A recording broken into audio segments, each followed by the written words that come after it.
Lawrence Lessig, Free Culture, The Nature and Future of Creativity.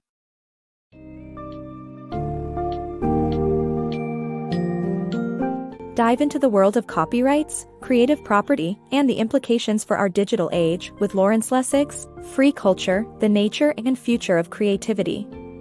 In this summary, explore the origins of copyright law, starting with the Statute of Anne in 18th century England, and how such laws have evolved and expanded over time.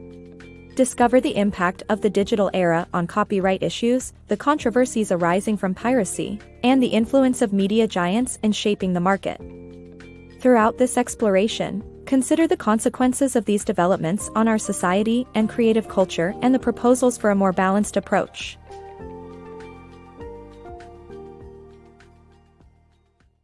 Birth of copyright and public domain. The roots of copyright issues can be traced back to late 18th century England, when small but powerful publisher groups held exclusive rights to reproduce books. The British Parliament created the Statute of Anne in 1710, the world's first copyright act, which aimed to foster competition by limiting the rights of existing publishers. Upon expiration of the copyright terms, books became part of the public domain, leading publishers to oppose these limitations. The House of Lords, however, rejected the notion of perpetual copyrights, establishing the public domain, which the United States would later adopt. Centuries before the Internet, people still struggled with the concept of intellectual property. In 18th century England, exclusive rights to reproduce books, or copyright, belonged to influential publisher groups like the Conger. They held complete control over the market for books, which allowed them to dictate pricing. A significant turning point came in 1710 when the British Parliament established the world's first Copyright Act, the Statute of Anne. This statute aimed to encourage competition in the publishing industry by setting limits on copyright duration, 14 years for new works, renewable while the author lived, and 21 years for works published before the statute. By limiting publishers' rights, the Statute of Anne intended to break their monopolies and enable the proliferation of valuable knowledge. Once copyrights expired, books entered the public domain, allowing other publishers to release their editions. As expected, publishers contested this legislation. When the 21-year term ended, they sought ways to extend expired copyrights, initially pretending the statute didn't exist. In 1774, they filed a legal case in the House of Lords aiming to secure perpetual copyright for their publications. To their disappointment, the Lords ruled in favor of releasing works into the public domain after their copyright expired, preventing endless control over the books. This revolutionary idea made its way to the United States, where it shaped the future of intellectual property legislation. Though piracy had already plagued the creative world, the concept of the public domain offered a strategy to balance limited ownership with free access to expired copyrighted works. Unraveling copyright law evolution. The United States enacted its first copyright law in 1790, following the adoption of the Statute of Anne in England. The U.S. Constitution gave every individual the right to property, and the Fifth Amendment ensured just compensation for any taken property.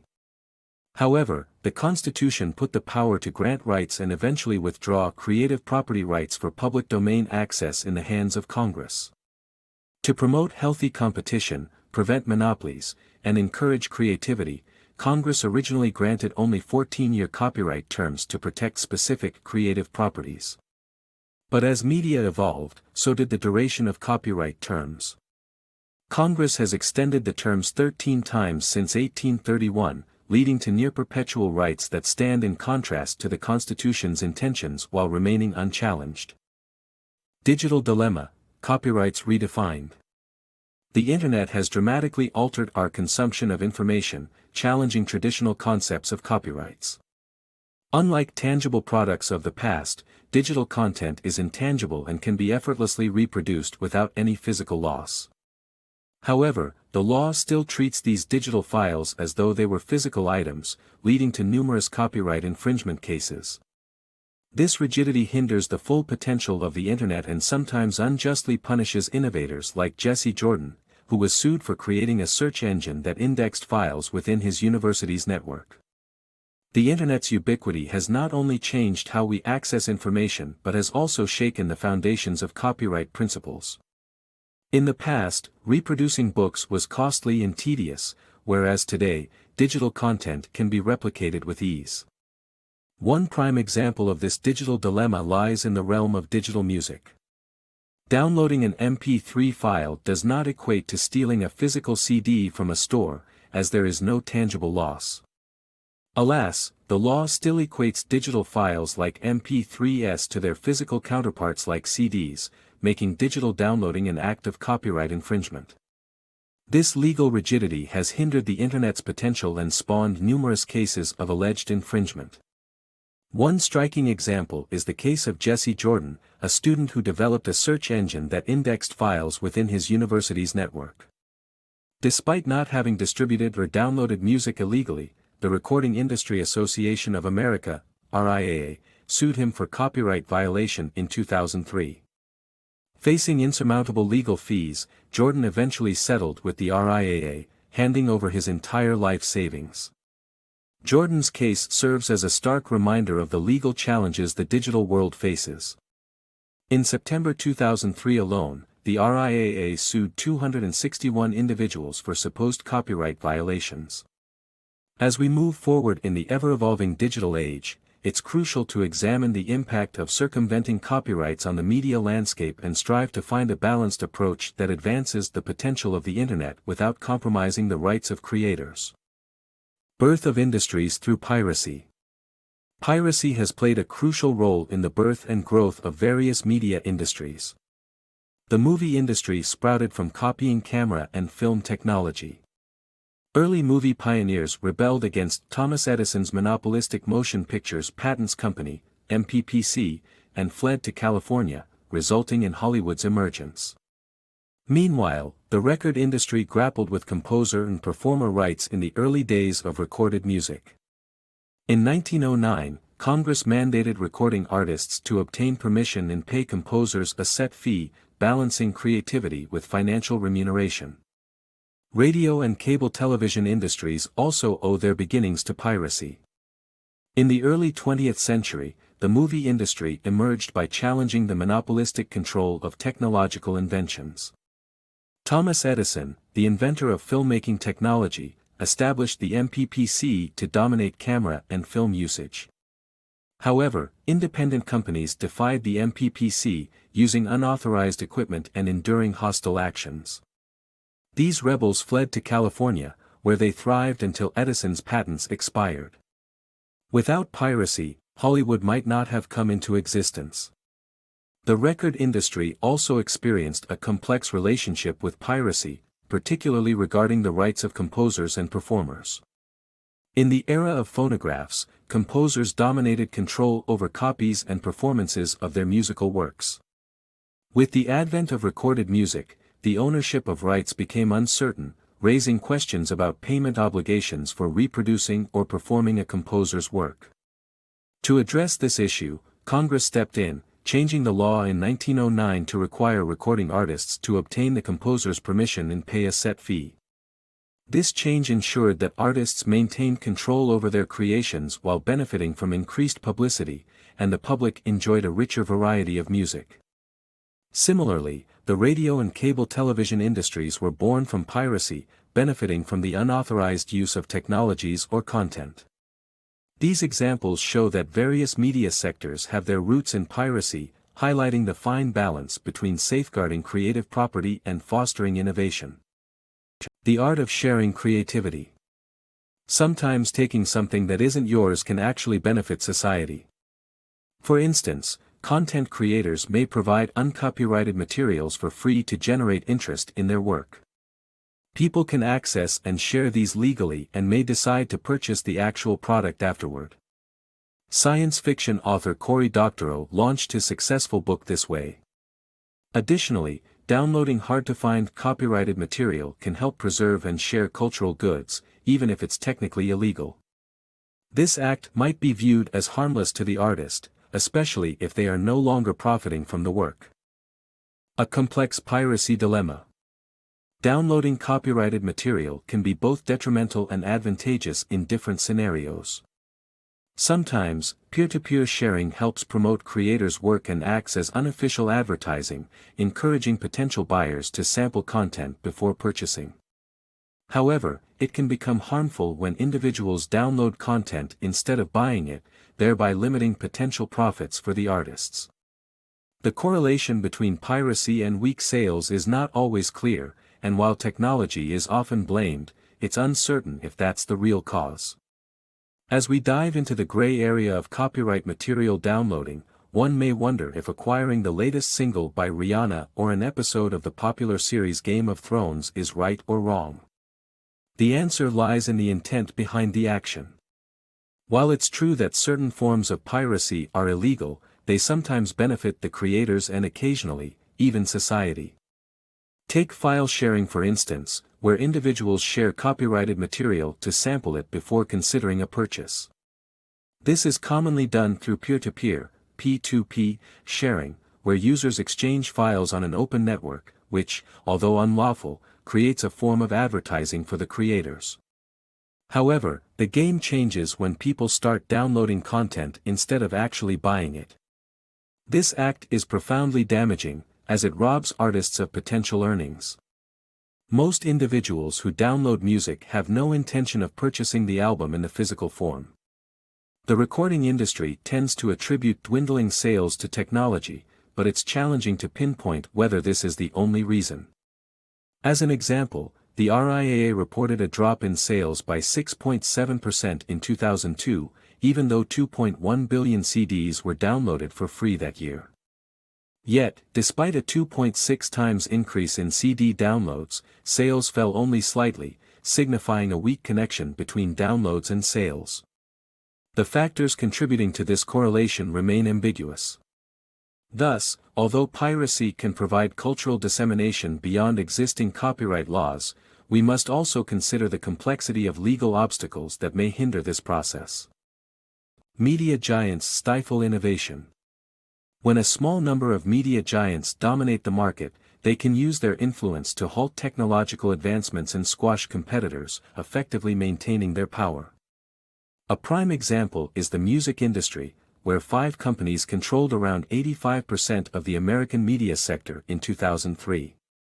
This immense power enables these giants to repress competition by taking legal action against innovators, such as MP3.com, and purchasing smaller companies to stifle alternative distribution models, like e-music. As a result, the oligopoly stops new technologies and business models from emerging, hampering overall progress for the sake of retaining power in the hands of a few. In the early 2000s, 5 major music labels, Universal Music Group, BMG, Sony Music Entertainment, Warner Music Group, and EMI, dominated 84.8% of the American media sector. This level of control undoubtedly stifles the emergence and development of new technologies, often due to the legal protection that favors these monoliths. This was evident in 1997 when Michael Robertson created MP3.com, a platform that enabled users to access their CD collection from any computer. However, it wasn't long before the 5 music labels sued MP3.com for copyright infringement, despite having no access to any user's files. Eventually, the company lost the lawsuit, resulting in a payout of $118 million. These powerful media behemoths not only suppress innovation through litigation but also by acquiring and subsequently quashing potential competitors. For instance, eMusic, an online music distributor, was suggesting new, innovative ways for making music available on the internet. However, after being bought by Vivendi Universal in 2001, eMusic quickly changed its position against novel distribution models. The increasing concentration of power in the media industry restrains innovation and technological leaps, as these dominant players employ their immense resources and legal sway to stifle competition. By systematically squashing potential rivals, these giants ensure their reign remains unchallenged, hindering much-needed progress in the industry. The copyright quagmire. Corporations thrive in today's uncertain copyright landscape, as the removal of renewal and registration requirements in 1992 made it difficult to trace content ownership. With automatic copyright extensions and lack of clear registration, identifying the rightful owner and obtaining permission for use becomes a complex and risky task. This leads to legal uncertainties and exposes users to potential million-dollar lawsuits. In this imbalanced environment, only the wealthy elite can afford the legal resources to navigate and secure copyright permissions, which ultimately stifles society's creative opportunities. However, the final segment of this summary series promises a glimmer of hope. Balancing piracy and profit. Striking a balance between piracy and legality is essential for the progression of creativity and innovation.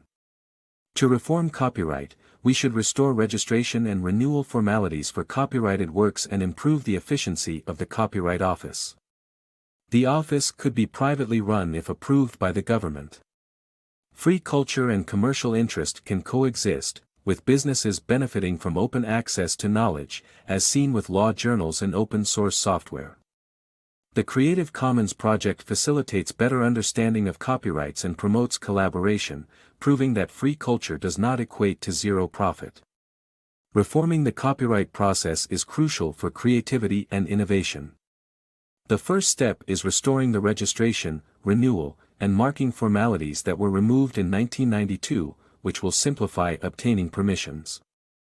The Copyright Office's services must also be more efficient and easy to understand. Ideally, it should operate like a customer-centric business such as Amazon. While the office doesn't necessarily need to be government-run, it does need government approval. Free culture doesn't have to jeopardize commercial interests. Businesses can benefit from providing open access to information. Law journals, for instance, offer students free access to databases, creating lifelong customers who will pay for subscriptions once they start their professional careers. Open-source software also demonstrates the harmony between free culture and commercial interest. Building upon someone else's work can be beneficial without causing harm to the original creator, as seen with IBM's increasing reliance on Linux OS, a prominent open-source operating system. The Creative Commons project, co-founded by the author, exemplifies a balanced approach to copyrights. This nonprofit corporation offers reasonable copyright options supplemental to existing regulations, allowing owners to protect their work while still enabling others to build upon it creatively. The misconception that free culture leads to zero profit needs to be debunked. Society must recognize that embracing free culture can foster innovation and creativity while still being financially viable for businesses.